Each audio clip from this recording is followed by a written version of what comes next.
Hello दोस्तों, हमारे channel अमृत coaching centre में आप सभी का स्वागत है। और आज हम आपके लिए लेके आए हैं क्लास 7 इंग्लिश और good citizen lesson 6 question answer सरल हिंदी अनुवाद के साथ। इस कहानी में आप लोगों ने ढेर सारी जानकारी हासिल किए हैं। और गुड सिटीजन यानी एक अच्छे नागरिक। तो अच्छे नागरिक बनने के लिए हमें क्या क्या करना चाहिए, किन बातों पर विशेष ध्यान होना चाहिए, तो उसी का प्रश्न और उत्तर लेकर आए हैं, जिसमें ढेर सारे प्रश्न पूछे गए हैं। उसी का उत्तर आपको बताना है। तो इस लेसन में आप लोग को वही हम बताएंगे, बहुत ही आसान तरीके से, जिसमें आपको पढ़ने या समझने में कोई असुविधा नहीं होगी। आप आसानी से समझ भी सकेंगे और दूसरे को भी समझा सकते हैं या पढ़ा सकते हैं। तो वीडियो को अंत तक ज़रूर देखिएगा। पसंद आए तो लाइक कीजिए और अभी तक हमारे चैनल पर नए हैं तो सब्सक्राइब कीजिए, ताकि इस प्रकार की ढेर सारी वीडियो जब भी अपलोड हम करेंगे आप तक आसानी से पहुंच जाएगा और आपको पढ़ने में ढेर सारी सुविधाएं प्राप्त होगी। तो चलिए देखते हैं इस कहानी में क्या पूछा गया है और क्या बताया गया है। आंसर द फॉलोइंग क्वेश्चन, यानी निम्नलिखित प्रश्नों के उत्तर दीजिए।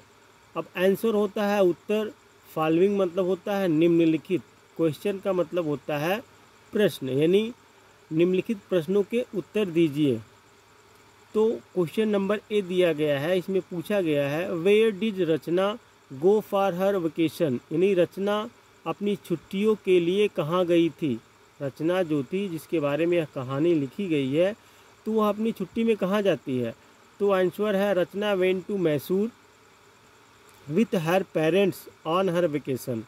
तो रचना अपनी छुट्टियों पर अपने माता पिता के साथ मैसूर गई थी। अब यहाँ पे पेरेंट्स का मतलब होता है माता पिता, वेकेशन मतलब होता है छुट्टी, और यहाँ पे गो वेंट गोन यानी ए सेकेंड फॉर्म लगी है, जो पास्ट एंड डेफिनिट पे उपयोग होता है। क्वेश्चन नंबर बी पूछा गया है why were Rachna and her parents excited, Rachna और उसके माता पिता क्यों उत्साहित थे। तो आंसर है Rachna and her parents were excited, Rachna और उसके माता पिता उत्साहित थे, because they were going to visit the Vrindavan garden, क्योंकि वे वृंदावन उद्यान देखने जा रहे थे। वृंदावन का जो गार्डन था वह देखने के लिए जा रहे थे। जब भी हम कोई ऐसी चीज़ देखने जाते हैं जहाँ पे हम कभी गए नहीं होते हैं, तो वहाँ पे जाने के बारे में जानते ही हमारे अंदर बहुत सी खुशी होने लगती है। तो इसलिए वे लोग बहुत उत्साहित थे वृंदावन का गार्डन देखने के लिए। और अभी तो हम क्वेश्चन और आंसर के बारे में पढ़ा रहे हैं। आने वाले समय में आप लोगों को टेंस के बारे में भी बताएंगे, एक्टिव पैसिव के बारे में बताएंगे, डायरेक्ट इनडायरेक्ट के बारे में बताएंगे और मॉडल के बारे में भी बताएंगे। तो इस तरीके से सरल हिंदी अनुवाद के साथ उसको भी पढ़ाएंगे।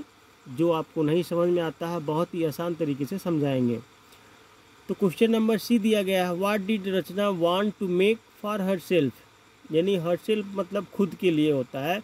रचना अपने लिए क्या बनाना चाहती थी।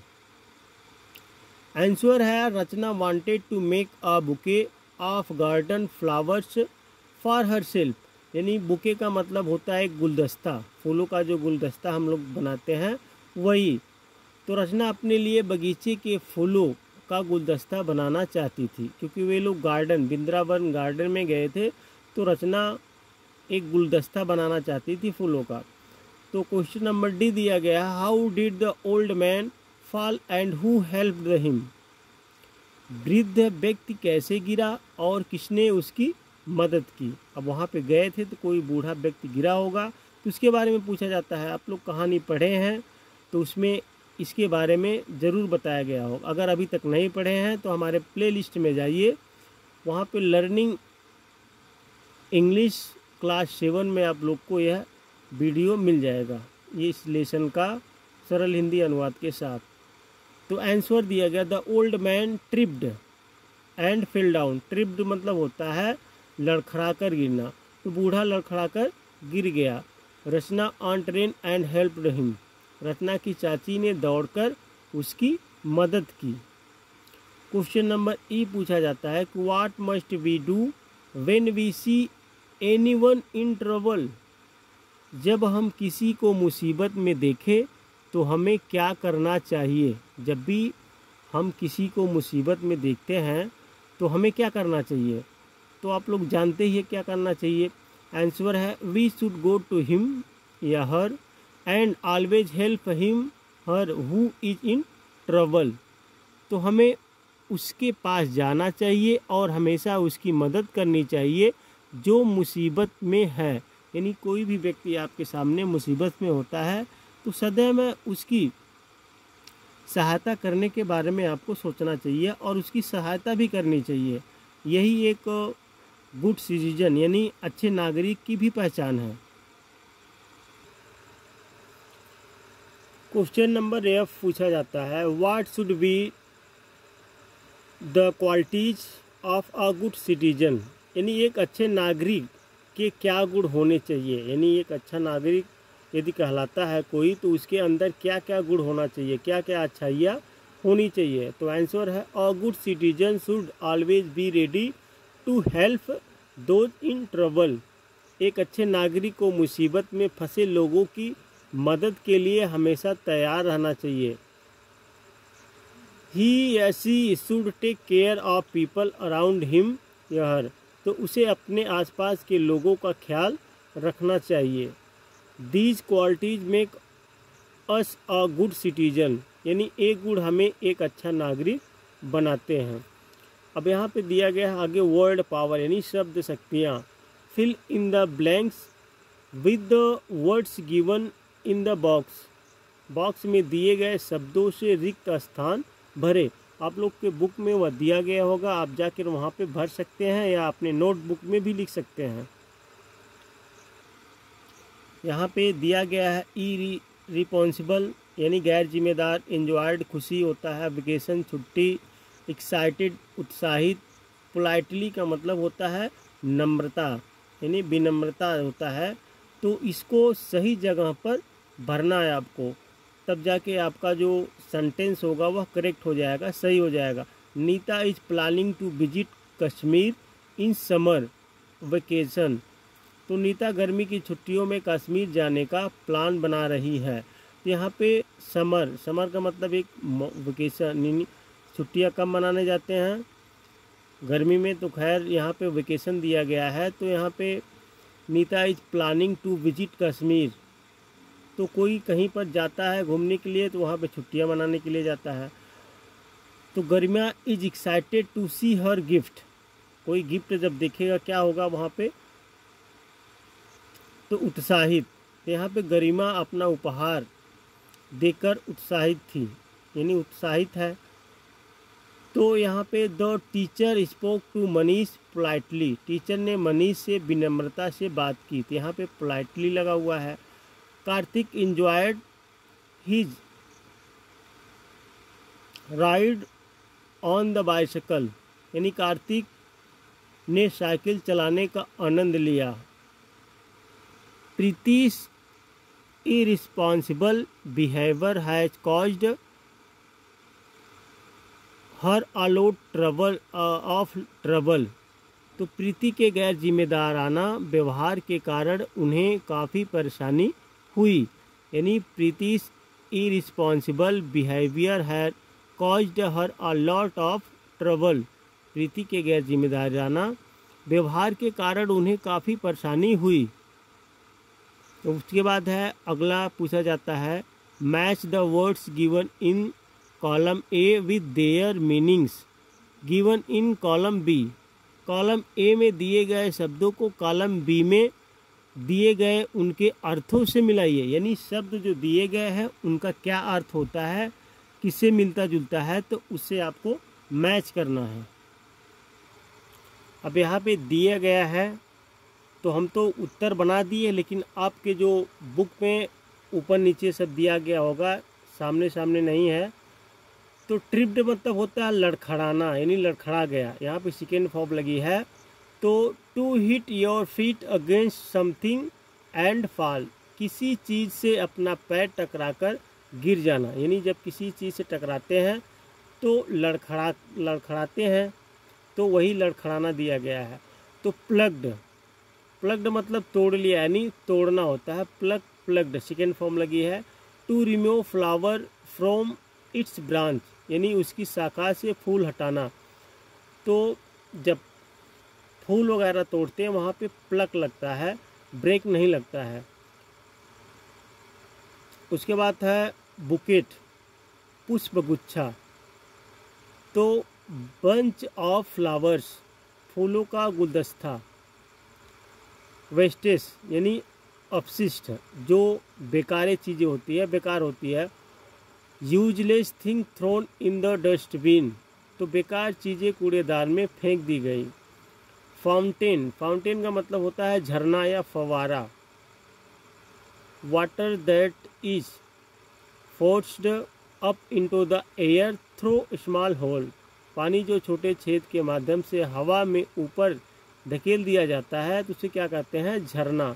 अब आ गया लैंग्वेज प्रेस्टिक, यानी भाषाएं का अभ्यास, भाषा अभ्यास। तो write the feminine gender of the following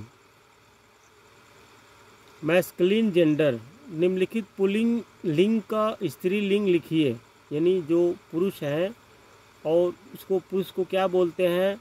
जैसे यहाँ पे अंकल है तो आंटी, तो अंकल चाचा, आंटी चाची। ओल्ड मैन बूढ़ा आदमी, तो ओल्ड वुमेन बूढ़ी औरत। फादर पिता, मदर माता। हेड मास्टर प्रधानाध्यापक। हेड मिस्ट्रेस प्रधानाध्यापिका। लैंडलॉर्ड मकान मालिक। लैंडलेडी मकान मालकिन। मिल्कमैन दूध वाला। मिल्कमेड दूध वाली। तो इस प्रकार से आप लोगों को इसका पुरुष का स्त्री बनाना है, तो यहाँ पे बना दिए हैं। आप चाहे तो अपने नोटबुक में लिख सकते हैं या बुक में भी पेंसिल से लिख सकते हैं।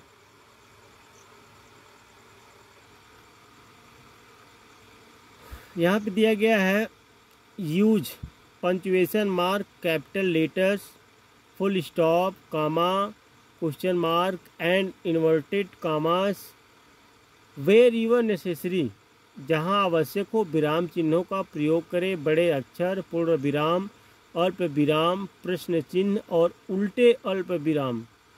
तो जहाँ पे जिसकी आवश्यकता है आप लोग वहाँ पे उसी का इस्तेमाल आप लोग को करना है। तो आपके बुक में लिखा गया उसको देखकर इसको मिलाइए। यहाँ पे देखिए रचना, कभी भी हम किसी का नाम लिखते हैं तो फर्स्ट लेटर जो होता है उसको कैपिटल में लिखते हैं। तो रचना इज ऑन अ वेकेशन, रचना छुट्टी पर है। जो जो जहाँ पे लिखना है उसको हमने बना दिया है, आपको दिख जाएगा।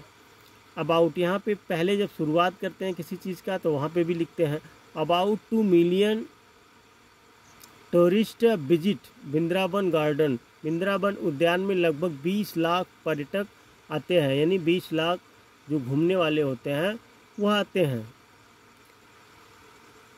तो Rachna exclaimed wow what beautiful flowers and fountains are these, Rachna ने कहा वाह ये कितने सुंदर फूल और फवारे हैं। तो यहाँ पे रचना यहाँ पे है, उसके बाद यहाँ पे इन्वर्टेड कामा लगा हुआ है। तो इस प्रकार से यहाँ पे इसमें अबोधक लगा हुआ है। तो सब चिन्ह जहाँ जहाँ पे लगे हैं वहाँ वहाँ पे लगाना है। तो यहाँ पे है ऑन्ट, did you know the old man whom you helped, चाची क्या आप उस बूढ़े आदमी को जानती हैं जिसकी आपने मदद की थी। तो यहाँ पे the Ganga flows through the state of Uttar Pradesh, यहाँ पे कैपिटल लिखना है आपको, उत्तर में भी और प्रदेश में भी। यहाँ पे दा लगा हुआ द गंगा। तो इस प्रकार से आप लोग को भरना है। गंगा उत्तर प्रदेश राज्य से होकर बहती है। Thank you for the nice present सेठ तनु, यहाँ पे भी टी लिखा हुआ है कैपिटल में, यहाँ इन्वर्टेड कामा लगाना है आपको, यहाँ पे भी लगाना इस प्रकार से। अच्छे उपहार के लिए धन्यवाद तनु ने कहा। तो उम्मीद करते हैं इस लेसन का प्रश्न और उत्तर आपको बहुत ही आसान तरीके से और अच्छी तरह से समझ में आया होगा। तो वीडियो को बहुत ही आराम से देखिए और बहुत ही आसान तरीके से पढ़िए, उसको मन लगाकर पढ़िए ताकि आपको समझ में आ जाए। जीवन में 2 कार्य करना बहुत ज़रूरी है, एक ट्राई और एक परिश्रम, यानी एक कोशिश करना है और परिश्रम, दोनों एक ही साथ कीजिए आप अवश्य जीवन में सफल होंगे। तो इसी के साथ धन्यवाद, फिर मिलेंगे अगले लेसन में अगले वीडियो के साथ।